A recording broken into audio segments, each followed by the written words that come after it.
Good afternoon and welcome back. This is US Home Talk. We are live every Wednesday at noon and on demand at ushometalk.com or wherever you guys find your podcasts. We are your hosts, Marcus Walgrave with the South Dakota Home Team, powered by Hague Realtors, and Jason Walgrave with the real estate with Walgrave Real Estate Group over at RE/MAX Advantage Plus. We're going to be taking all of you guys' questions today. Anything and everything real estate. Our call-in number is 612-234-7585. Again, that number is 612-234-7585. Or feel free to leave us a comment in the comment sections on Facebook. Good afternoon, Jason. How are we doing?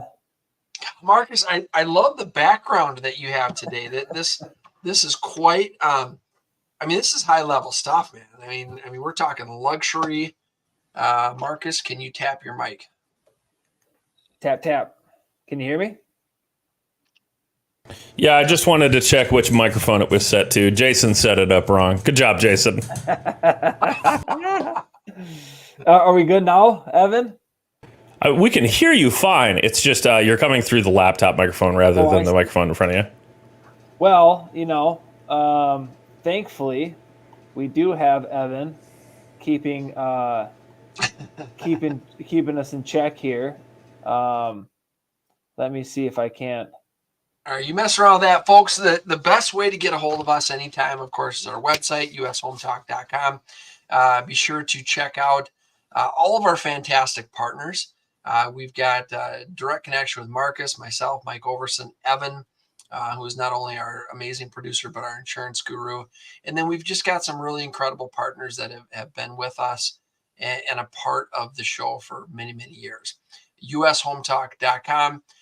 On that website, you'll also find our real estate hotline number that during the show, you can text or send text messages in, questions, and outside of the show, it's our 24-hour real estate hotline number, which is 612-234-7585. That is always available to call or text, and we'll connect you with the right person. But be sure to check out our website, ushometalk.com. We also have all of our previous shows on there. So, and today, whether you're tuning in live or later streaming through all of the streaming platforms, we do appreciate you tuning in. You guys got me now? Much better. Hey, found it. Look at that. Look at that. Found it. You're so good at I technology, decided Marcus. that today's show was so important that I was going to make the trip all the way up to the Twin Cities area and do the show out of the RE/MAX Advantage Plus Jason Walgrave's office. And thankfully, we do have Evan Little here today, our amazing producer, to make sure that our audio and sound is 2 thumbs up. And I think we're good. At least 1 thumb up. Let's go with 1 thumb. One hiker thumb. Who's got one? No, we're gonna have a good show today. Our topic today is a great article that I came across at the National Association of Realtor website, and it's 7 hot home styles that are happening this summer. Jason, I don't know if you had a chance to kind of go over those. I mean, some of them I was familiar with. The market that I service real estate in is the Sioux Falls, South Dakota area. Sioux Falls and the surrounding area, the metro. I mean, it's about 250,000, 300,000 people. So obviously not a large market, but not a small market. I think would be considered to be a medium-sized market. However, Twin Cities, that is a large market. And when you are into these larger markets, obviously you're going to have more opportunity to see more inventory, to see more unique homes, more different styles, maybe even a little bit more trendy too. I think we've always said, in my market, Jason, was that what we've noticed is something, a really hot trend that might be happening over in the East Coast or the West Coast or our big cities down south. It takes a couple years, and this is just my opinion. I feel like it takes a couple years for it to get to a market like yours up in the Twin Cities. And then it takes a couple more years for it to kind of trickle down into our market in Sioux Falls. So, I mean, if something is really, really trending in a big city in Texas or a big city in California or New York, Chicago, my market might be 3, 4, 5 years later until we pick it up. And then you get some of those trends that are short-lived, right? The ones that only make it through one season. We just don't see them. They don't ever get to our market. We're a little bit of more of a conservative by nature culture that we have in our area. So, I don't necessarily see those just trending in 2024. So it'll be interesting to see what you're seeing up there, Jason, to see if you kind of have seen these home styles, these hot 7 hot home styles this summer. The first one, and I haven't.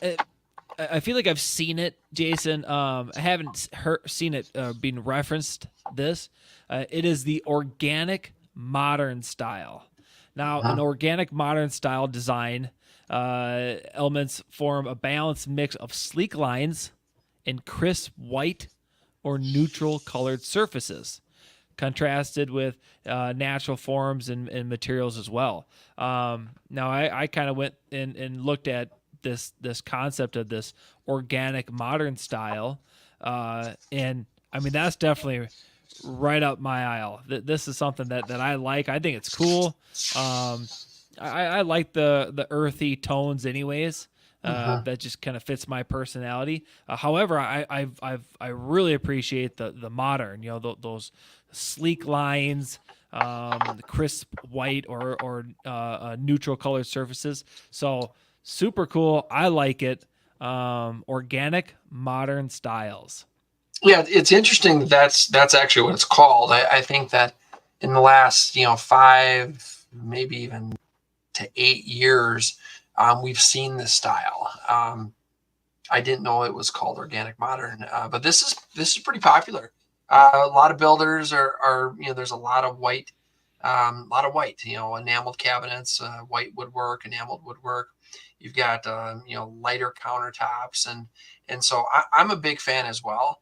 I think I like natural wood cabinetry better than I do enameled, but I really like the enameled. I think the white looks really crisp and clean, and it certainly is bright.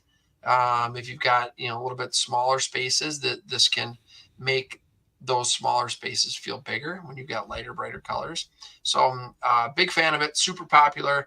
I would say, I mean, 80 to 90% of buyers that we're working with like this style.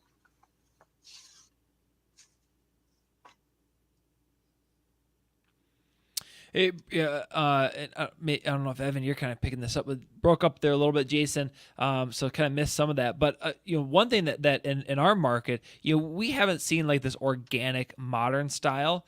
I feel like we've seen a variation of it. We've referenced it as a modern farmhouse.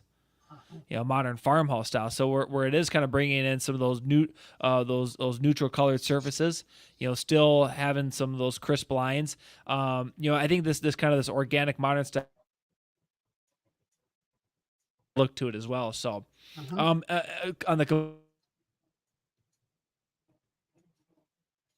number 1, 2 is a dark and moody colors.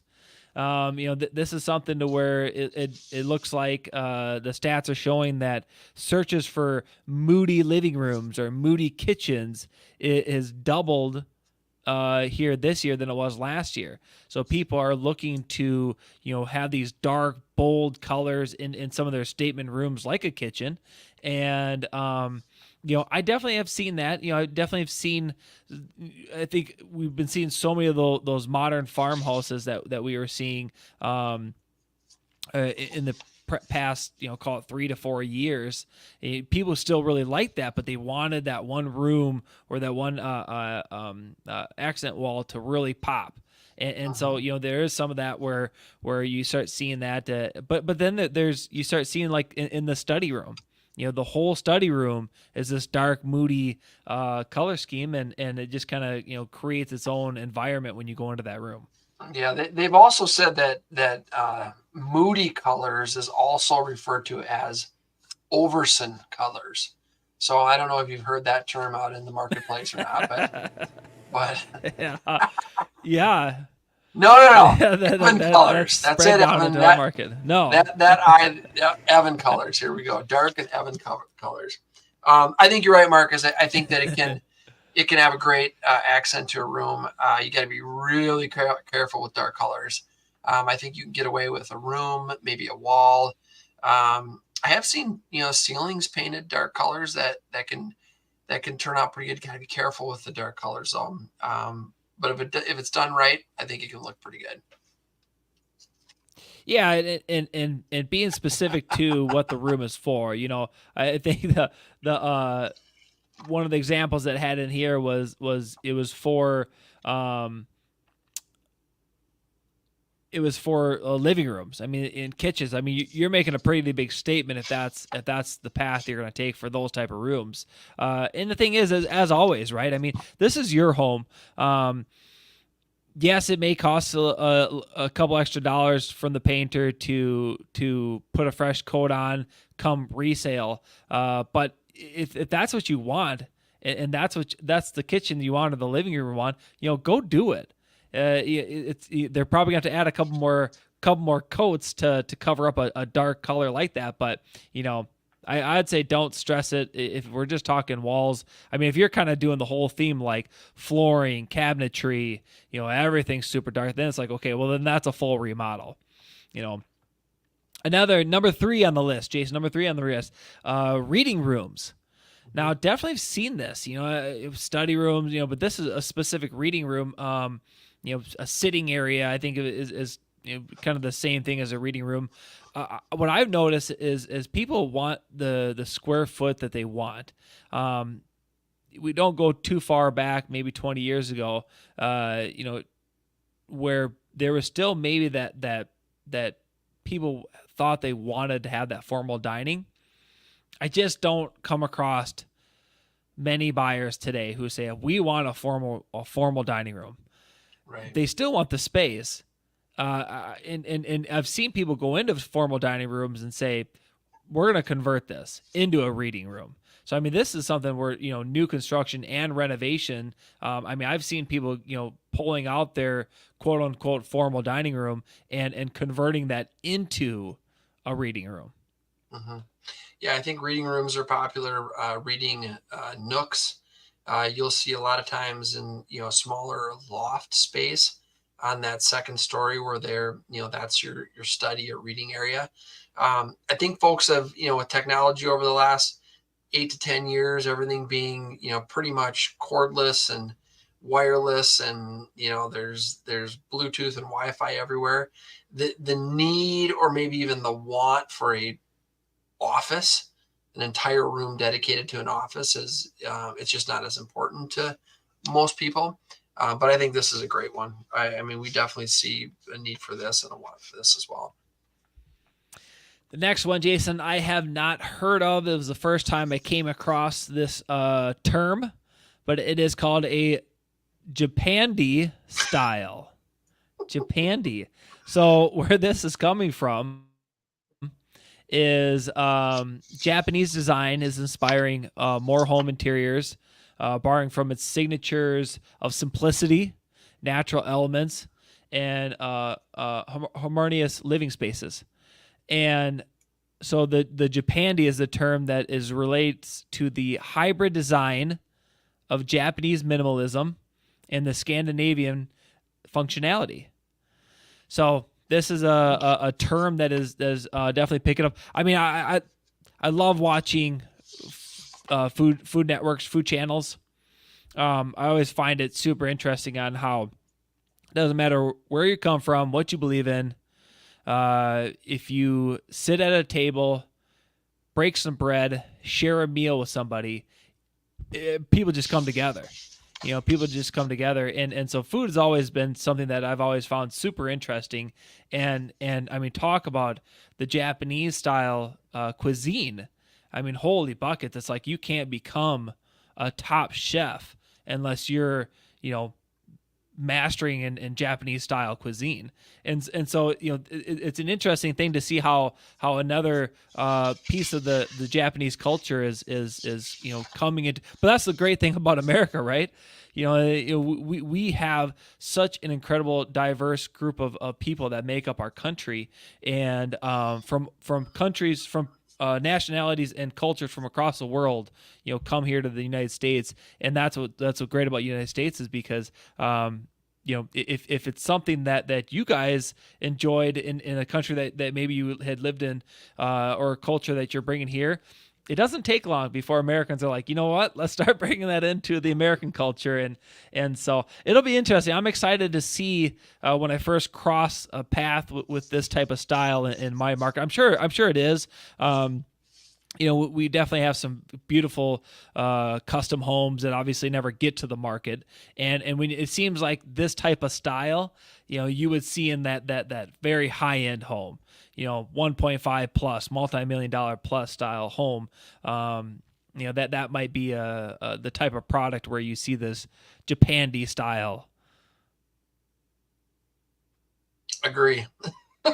No, I like Number the style 5 on our list. Are you're breaking up, Jason?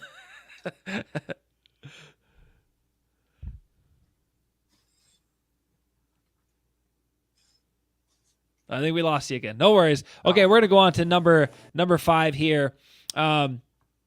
Wellness continues to be top focus in home interiors. Obviously, people really know about converting a room into their own personal gym, having that bench, the dumbbells, et cetera, things of that nature. However, I think there's some interesting things that are starting to pick up here. Indoor saunas, home spas, backyard saunas, cold plunges. Now that was one where the cold plunge is and even some of you start seeing some of those indoor saunas where they're like as little as a phone booth that you would see back in the day in the big cities. You just one person, you get in there, you get your heat and you get out. However, these cold plunges, just from my days in college, being in a student athlete in college, there was so much benefit to doing those cold plunges, just in terms of recovery. And then they're finding out that not only is there physical benefits to it, there's psychological benefits as well. Releases endorphins and things of that nature. So that would be something that I'd be interested in. However, I kind of feel like that's a new construction decision. Like, we're going to have a cold plunge, so we need to have a floor drain, in this room that's going to be, gym / wellness. I've seen a lot of the cold plunges in the last, especially in the last year and a half. Indoor saunas, I've seen those, throughout my real estate career. That the cold plunges are new. I've seen them indoor and outdoor. Backyard sauna. We had a house that we sold a few months ago that had an incredible barrel-shaped backyard sauna. That was super cool.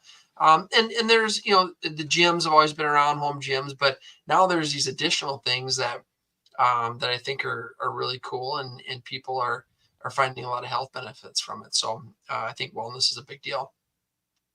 Yeah, and obviously, COVID kind of forced that, right? I mean, a lot of the gyms in a lot of states, they were shut down. You just weren't allowed to go there. You weren't out, and if that was like where you needed to go to get your exercise, I mean, you were kind of put in that position where you're like, well, now what do I do?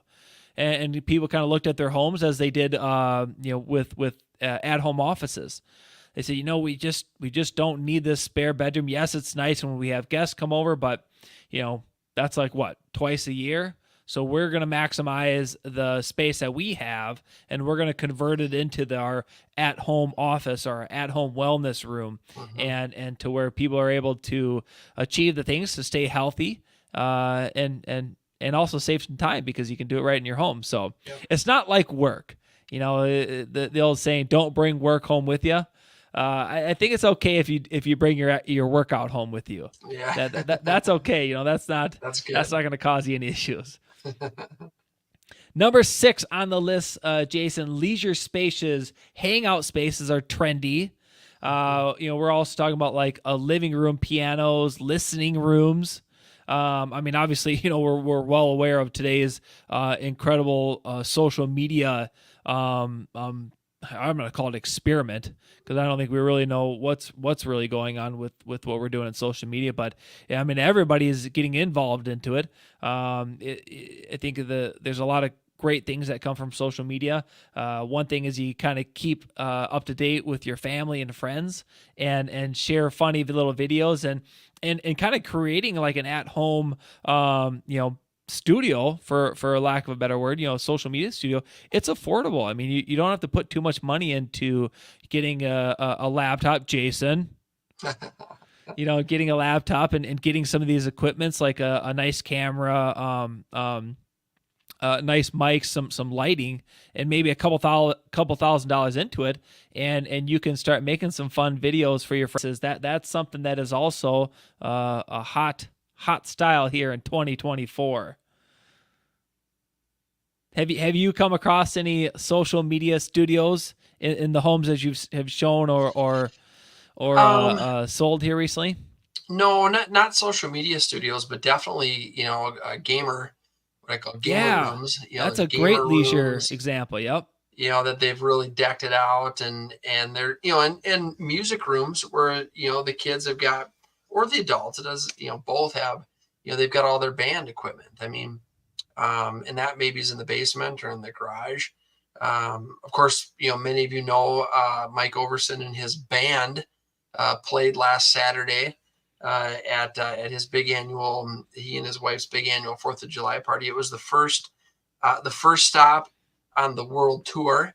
And so that leisure space, they've got it decked out in his sister's and brother-in-law's garage. So, but yeah, leisure space, and you can make it simple. I mean, I've seen folks that finish the space underneath the stairs, which is typically unfinished. They finish it off and kind of get it all set up, and for the kids, it's like the kids like hideaway, and add a little hobbit door, yeah, a little window. Sure. Yep, there's cool stuff like that. So.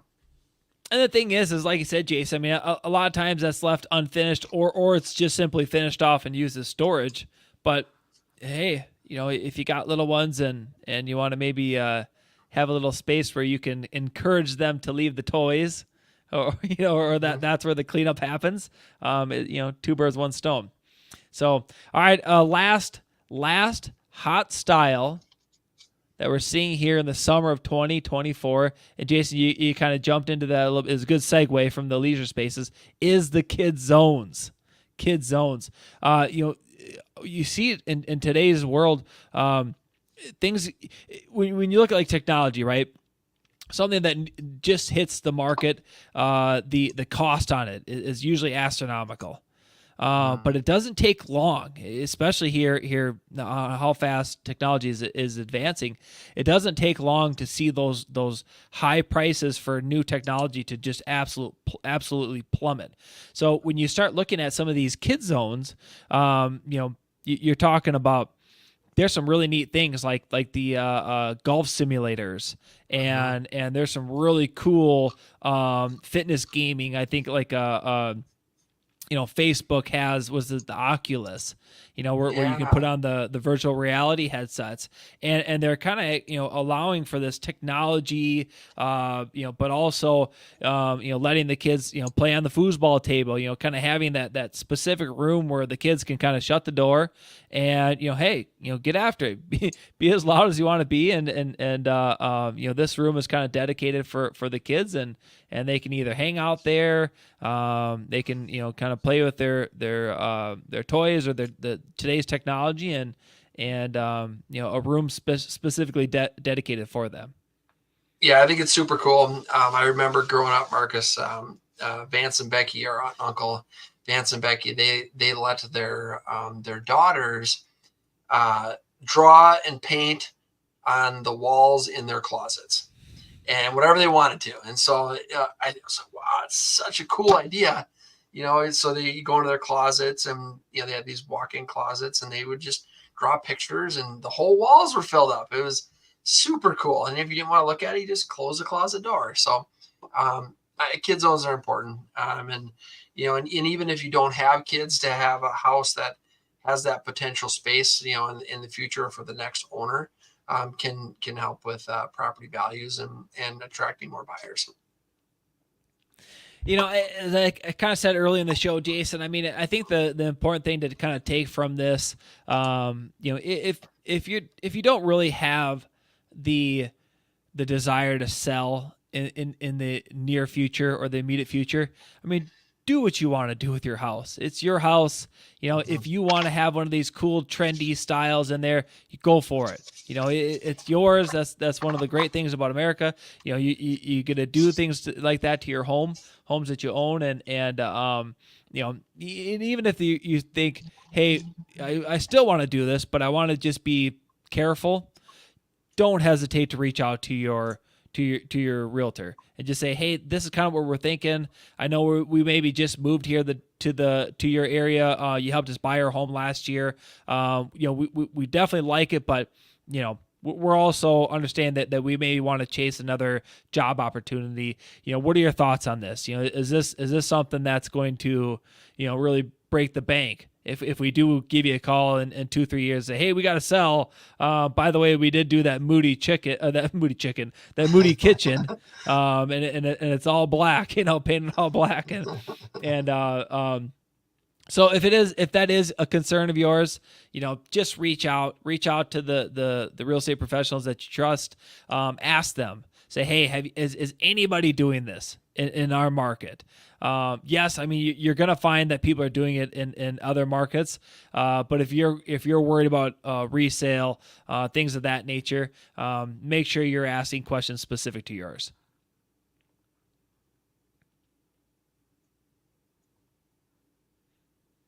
Jason, did you guys any new ones that you could add to the list up there in the Twin Cities? I haven't, it seems to be very conservative in my market. I haven't really seen anything trendy. I know our builders, what is the nation's largest builder convention is in Vegas every year, right? Mm-hmm. Is it the National Association of Home Builders? They host their convention every year in Vegas, and I know like all top-notch builders,